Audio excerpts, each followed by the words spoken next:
रीगा जी से कि आपका उद्बोधन बाद में थोड़ा सा, पहले सुशीला को मोमेंटो प्रदान करें। करवा दो, अब कोई बात नहीं।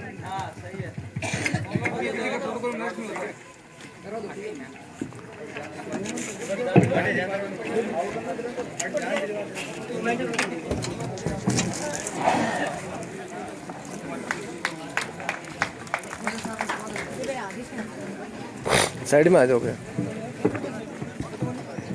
प्रदीप जी? ओ प्रदीप जी सर्वप्रथम राजकीय महाविद्यालय ओसिया की अध्यक्षता कर रहे यहाँ के प्राचार्य विजय सिंह जी मीना साहब, विशिष्ट अतिथि में मुल्तान राम जी बाबा साहब, ओसिया सरपंच श्यामलाल जी ओझा, ओम सिंह जी भाटी, उमेदा राम जी प्रजापत, रामू राम जी गोदारा, मनोहर भील जी, राजू राम जी खोजा, महिपाल सिंह जी खांगटा, जैकी भादू जी, प्रदीप जी हुड्डा,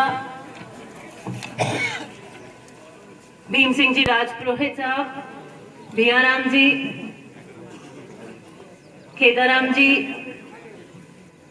घमड़ा राम जी, हंसराज जी, जोगाराम जी सहारन, सुनील जी तर्ड व इस प्रांगण में विराजमान चेतनराम जी ग्वाला साहब, प्रकाश जी, सुनील जी तर्ड, छंवर जी, ललित जी, इस प्रांगण में विराजमान इस महाविद्यालय के विद्यार्थीगण,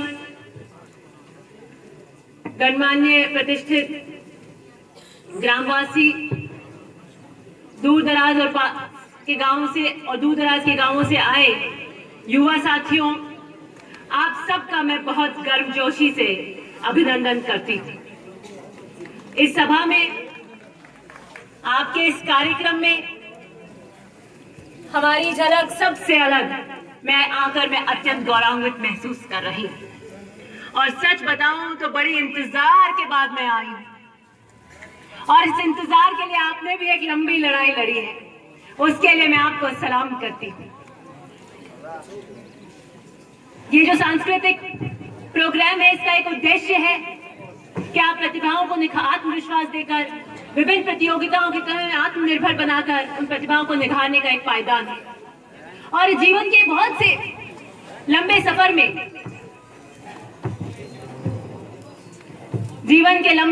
में ये सब छात्र जीवन के ये क्षण आपके लिए एक निर्णायक भूमिका निभाएंगे।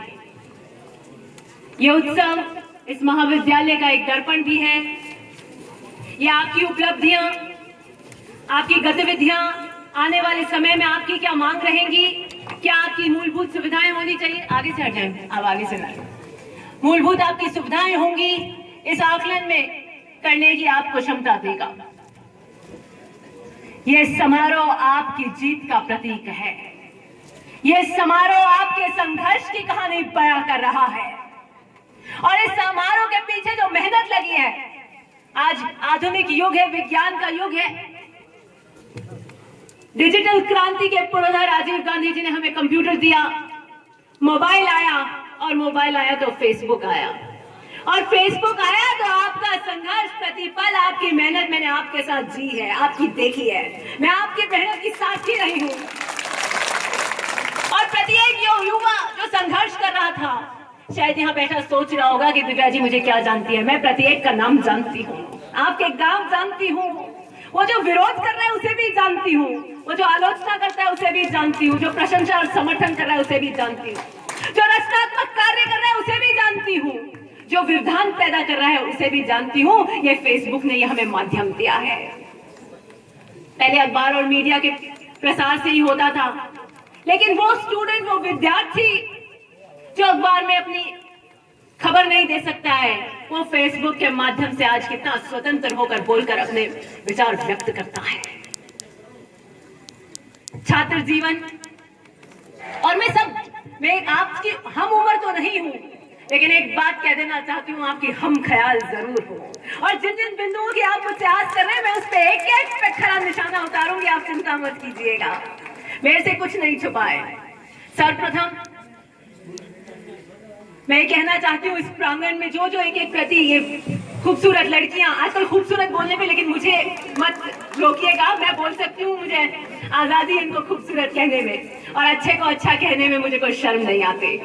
खूबसूरत के साथ ये लायक भी है, ये होनहार भी है और इनमें प्रतिभा भी है। और युवा साथी जो इस प्रांगण में बैठे हैं, ये आपके जीवन के बहुत अमूल्य साल हैं। छात्र जीवन के अंदर सर्वप्रथम अगर आपका कोई धर्म होना चाहिए तो शिक्षा ही आपका धर्म होना चाहिए। आप नायाब नगीने हैं, आपकी जगमगाहट से ये प्रांगण चमक रहा है, आपकी उत्साह ने मुझे आपके इश्क में गिरफ्तार कर लिया है। आप वो नगीने हैं जो भविष्य है भारत का, ओसिया का, अपने परिवार का। लेकिन आप अपने सपनों की उड़ान बहुत लंबी भर सकते हैं, आप में क्षमता है, प्रतिभा है, मैं ये देख चुकी हूँ।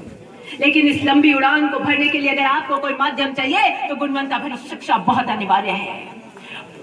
शिक्षा वो चीज है जो पत्थर को तराश कर कोहिनूर बना देती है, और आप कोहिनूर की तरह चमके, ये मेरी आपको शुभकामनाएं हैं। बहुत जरूरी है कि आप अपने लक्ष्य को साधें, एक चयन करें। आपका लक्ष्य कुछ भी हो सकता है, कोई डॉक्टर बनना चाहता है, कोई इंजीनियर बनना चाहता है, कोई राजनीति में आना चाहता होगा। आपका कोई भी लक्ष्य है, उसका चयन करें और उसके प्रति समर्पित हो जाएं।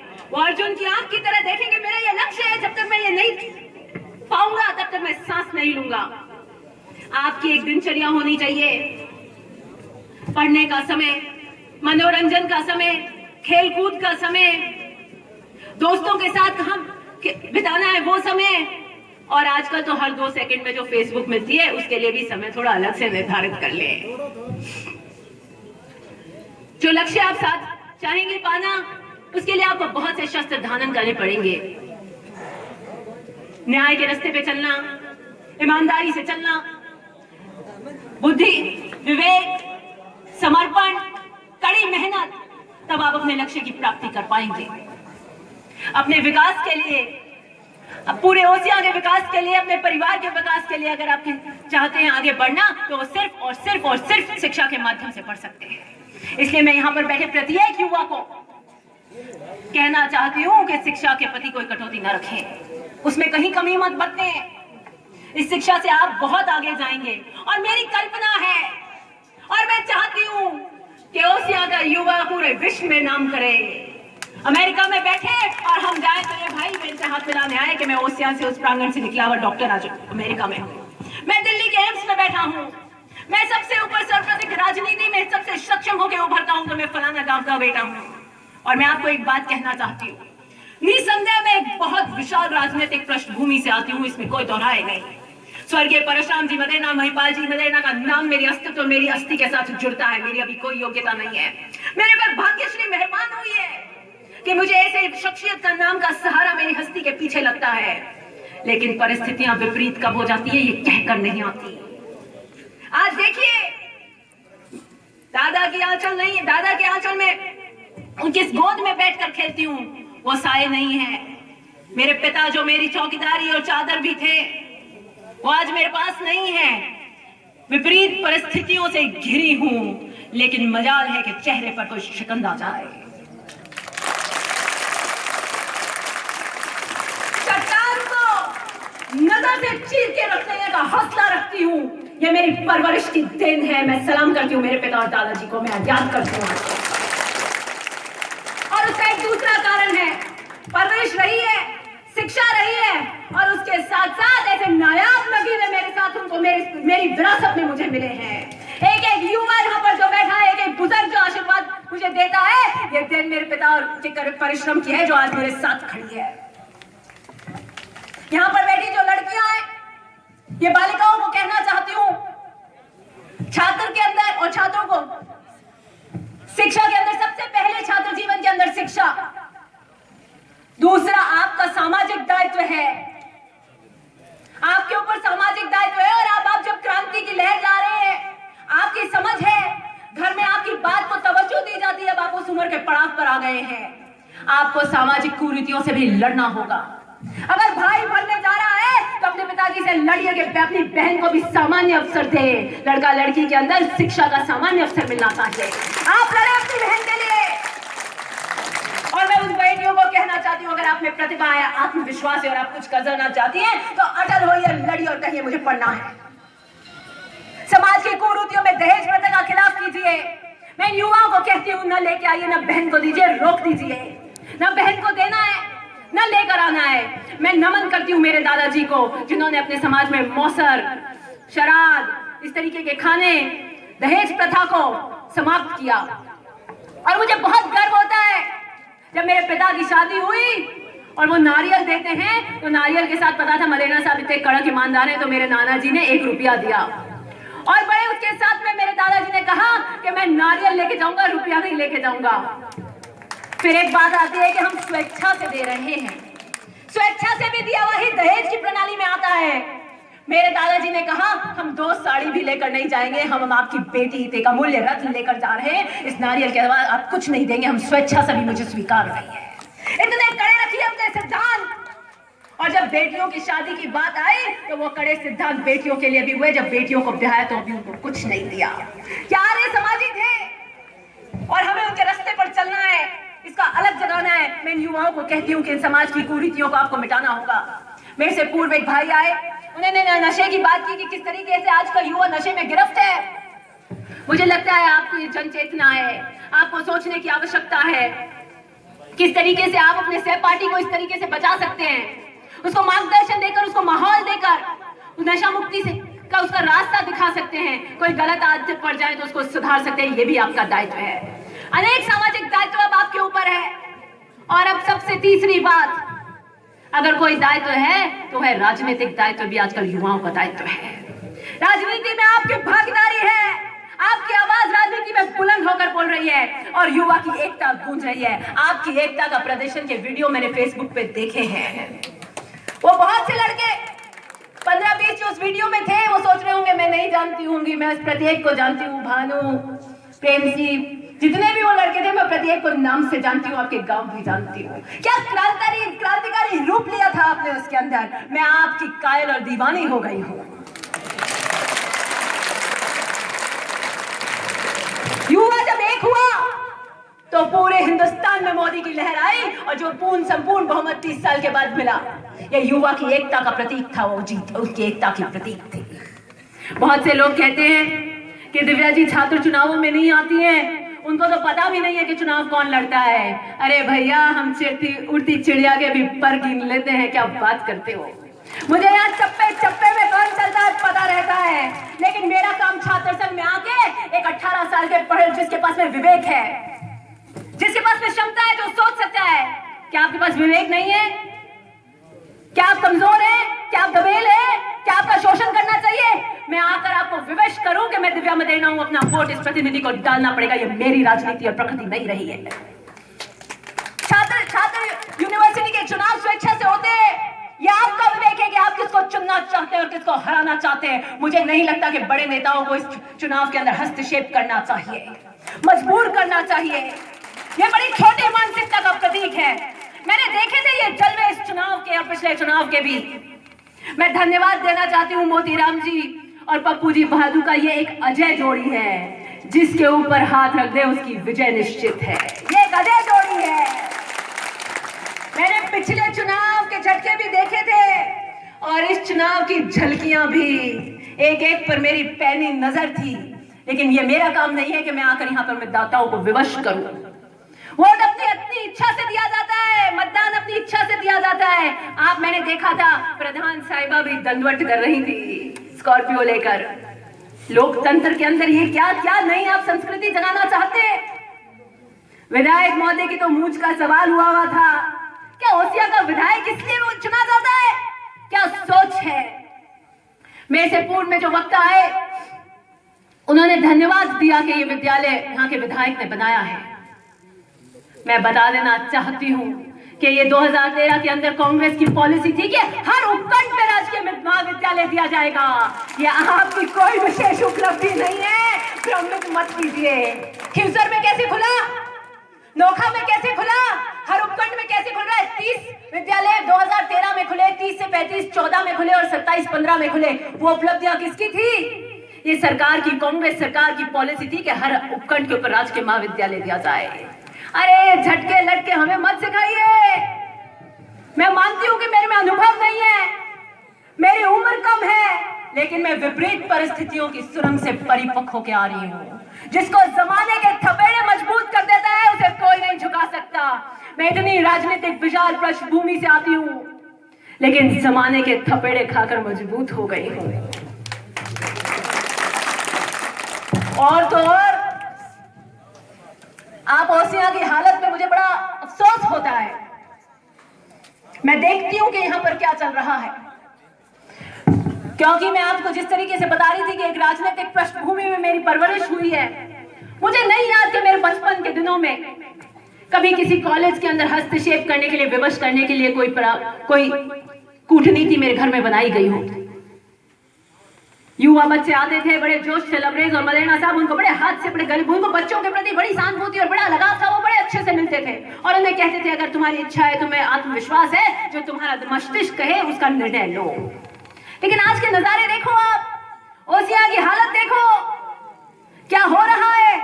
मेरे पिता ने पिछले चुनाव में वादा किया था 2008 में, मैं छोटी सी बच्ची थी, पढ़ाई कर रही थी, लेकिन चुनाव में उनके साथ आती थी।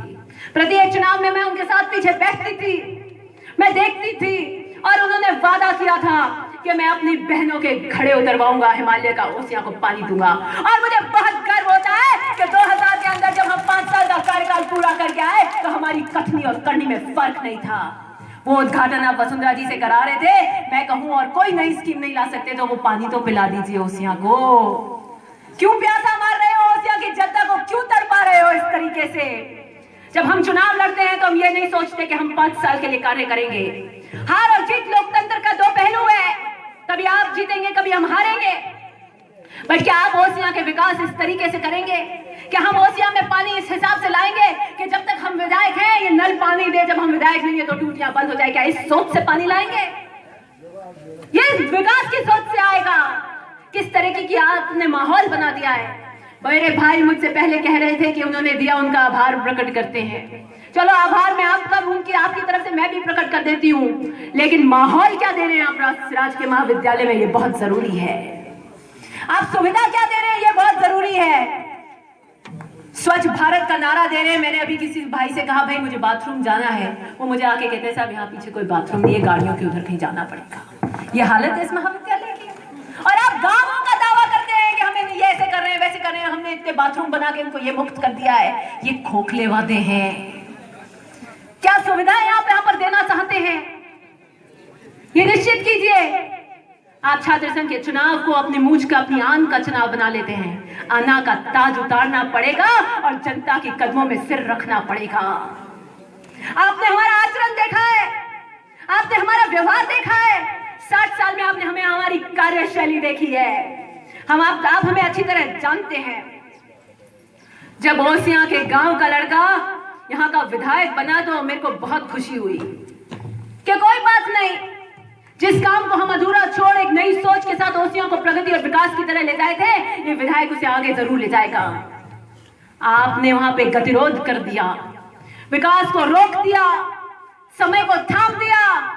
और मैं कहूं थाम के रख देते तो कोई बात नहीं थी, लेकिन आप तो पीछे ले जाने लगे। इस बात का मुझे बहुत दुख है।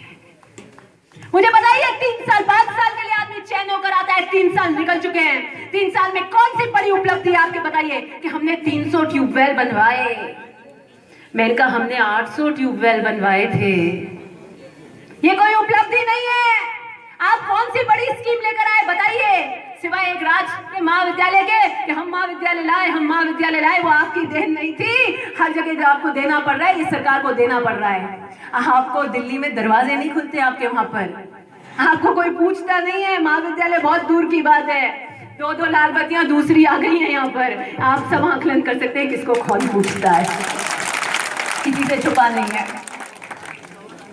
दमन की राजनीति, शोषण करने की मानसिकता, सत्ता का दुरुपयोग, ये नहीं चलेगा। अरे आप आज आए हैं उठकर, ओसियां की जनता बहुत तेज है। इसमें राजनीतिक चेतना 1952 से रही है। 1952 में मदेना साहब ने यहाँ से चुनाव लड़ लिया था। उस जनता को डुगडुगी बनाकर बुद्धू नहीं बना सकते आप। और इस तरीके की मानसिकता नहीं चल सकती है। मैंने देखा मेरे कुछ भाई शहीद आजम जैसे क्रांतिकारी रूप में थे। आपकी झलक क्या, आपके जलवे ही निराले थे भाई, मैंने देखे हैं उस वीडियो में। एक प्रधानाचार्य विवश करता है स्टूडेंट्स को कि आपको विधायक को बुलाना पड़ेगा, ये आपका दायित्व नहीं है। मुझे शर्म आती है ये कहते हुए, प्रधानाचार्य प्रशासन का ये कार्य नहीं होता है। आपने वो जो नियम की छड़ी दिखाई थी, वो पन्ना भी मैंने देखा था।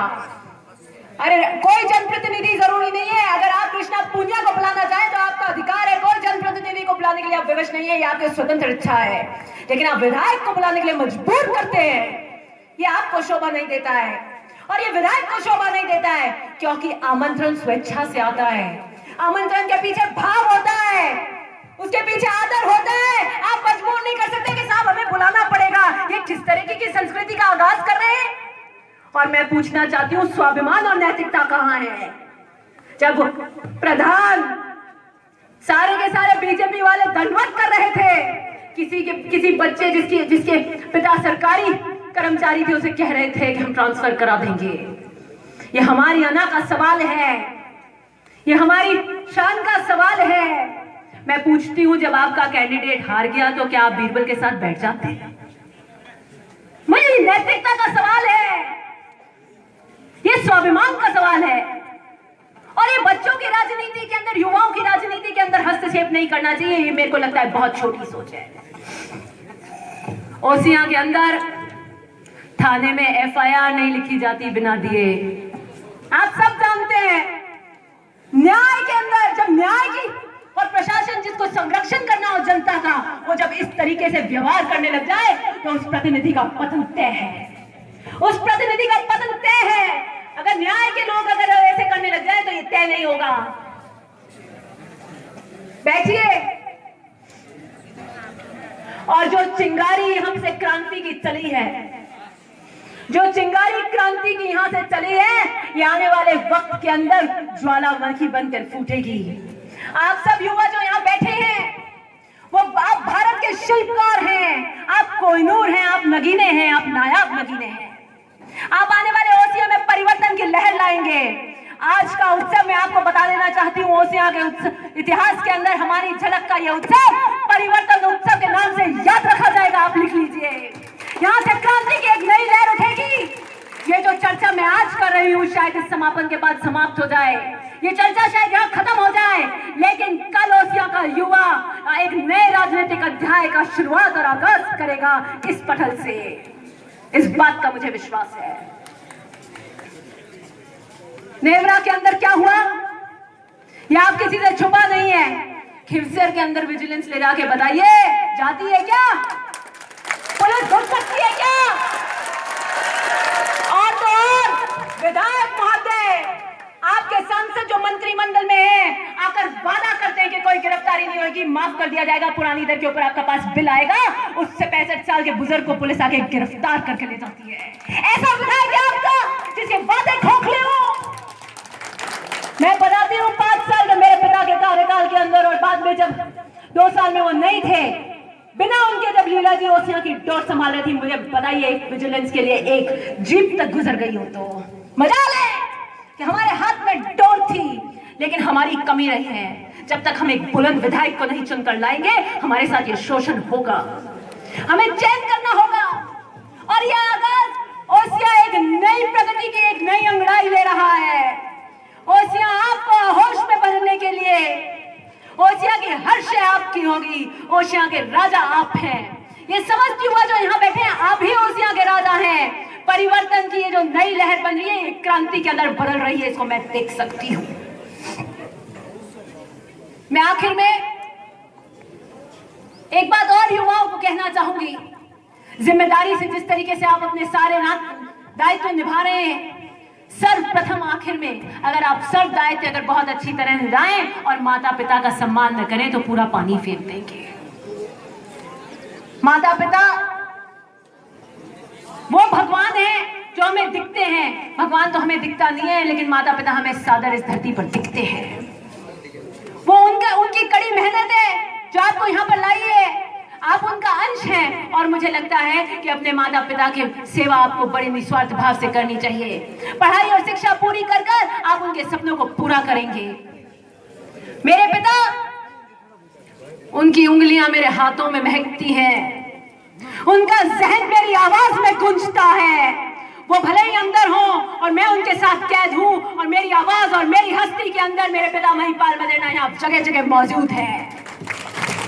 मेरे बदन में जो लहू दौड़ रहा है वो उनकी याद और उनके सपने के संघर्ष को पूरा करने के लिए हर प्रतिपल, हर सांस के साथ दौड़ रहा है। मेरी चलती गुजरती सांसें उनकी साबात है, और मैं प्रति एक पल अगर लड़ाई और संघर्ष कर रही हूं तो अपने पिता को इंसाफ दिलाने के लिए कर रही हूं। मेरे परम पूज्य दादाजी को भी मैं आज इस धरती पर याद करना चाहूंगी, क्योंकि ये उनकी कर्मस्थली है। 1952 में अगर उन्होंने सबसे पहला चुनाव लड़ा तो ओसियां से लड़ा। कल उनकी पुण्यतिथि है, मैं उनको श्रद्धांजलि अर्पित करती हूँ। ये मेरे दादाजी की लंबी सोच और विचारधारा रही है कि लड़का और लड़की में भेदभाव नहीं होना चाहिए। और मैं आपको बड़े गौरव के साथ बताती हूँ कि भेदभाव क्या होता है। अगर आप मुझे कहें कि इसकी व्याख्या करें तो मैं कर नहीं सकती हूँ। वो इसलिए नहीं कर सकती हूँ कि मेरे घर के अंदर मुझे ये पल भर के लिए महसूस नहीं हुआ कि मैं लड़की हूँ, या ऐसा कोई काम है जो मैं कर नहीं सकती हूँ। मुझे हमेशा यही कहा कि आप ये काम बेहतर कर सकती हैं, और उसका कारण है कि विपरीत परिस्थितियों में आपके साथ कंधा मिलाकर इतनी मजबूती से खड़ी हूँ, तो ये मेरे दादाजी की सोच रही है। निस्वार्थ भाव से काम करना, ईमानदारी से काम करना, नैतिक मूल्यों पे खड़े रहना, गरीब के साथ खड़े रहना, भ्रष्टाचार को मुक्त करना, ये सारे नैतिक मूल्य उन्होंने मुझे दिए हैं और मैं उनको पूरा करने के लिए लगी हूं। अंत में इस बुरे वक्त में आपने मुझे निभा लिया, इसके लिए मैं आपको आभार और अभिनंदन करती हूं, और बहुत बहुत शुक्रिया करती हूं कि इतनी विपरीत परिस्थितियों में आप सब ने हमारा साथ दिया। आने वाला वक्त आपका और हमारा है, आने वाला वक्त ओसिया के युवाओं का है, और मैं कहती हूँ 2018 ओसिया के स्वाभिमान और युवाओं के नाम होगा। ये मैं आपको वादा करती हूँ। यहाँ से आप क्रांति की लहर उठा कर देखिए, एक बार आप चल कर देखिए, जमाना आपके पीछे होगा, हर शय आपकी होगी। आने वाला वक्त आपको अपनी आहोश में लेने के लिए छटपटा रहा होगा, जैसे जो विधायक महोदय, आपका आभामंडल है, ये आपकी प्रतिभा है, इससे कोई दूर नहीं रह सकता। इसलिए विधायक महोदय भी आपके साथ रहने के लिए इस तरीके से छटपटा रहे हैं। ये आपका गौरव है, आपकी प्रतिभा है कि इससे कोई वशीभूत नहीं हो जाता है। जैसे कि आपने मुझे अपना बना के गिरफ्त कर लिया है, मैं आपके इश्क में आपके दीवानी हो चुकी हूँ, और मैं कहती हूँ कि युवा अगर 200 कॉन्स्टिट्यूंसी में कैसा हो तो ओसिया का जैसा हो, आपके जैसा हो। ये सूरज जो चमकता है, जिस ऊर्जा के साथ चमकता है, ऐसा हो। मैं आपको पुनः नमन करती हूँ, आपके जोश को सलाम करती हूँ कि अपने जोश को इसी तरह बनाए रखें, और ओसिया का भविष्य आपके हाथ में, आपको निर्णायक फैसला आपको लेना है। मैं पुनः इन शब्दों के साथ आपका शुक्रगुजार अदा करती हूँ। मैं इस समिति के अंदर, इस समारोह के अंदर, इसके आयोजक वीरभद्र राम जी, मोतीराम जी, पूरा संगठन जिसको इसने इस समारोह को सफल बनाने के लिए बड़ी मेहनत करी है, उसको मैं धन्यवाद देना चाहती हूँ। बहुत बहुत धन्यवाद। जोरदार तालियां होनी चाहिए दोस्तों। किस जोशीले अंदाज में इन्होंने अपने विचार बयां किए, विशेष तौर से बालिका शिक्षा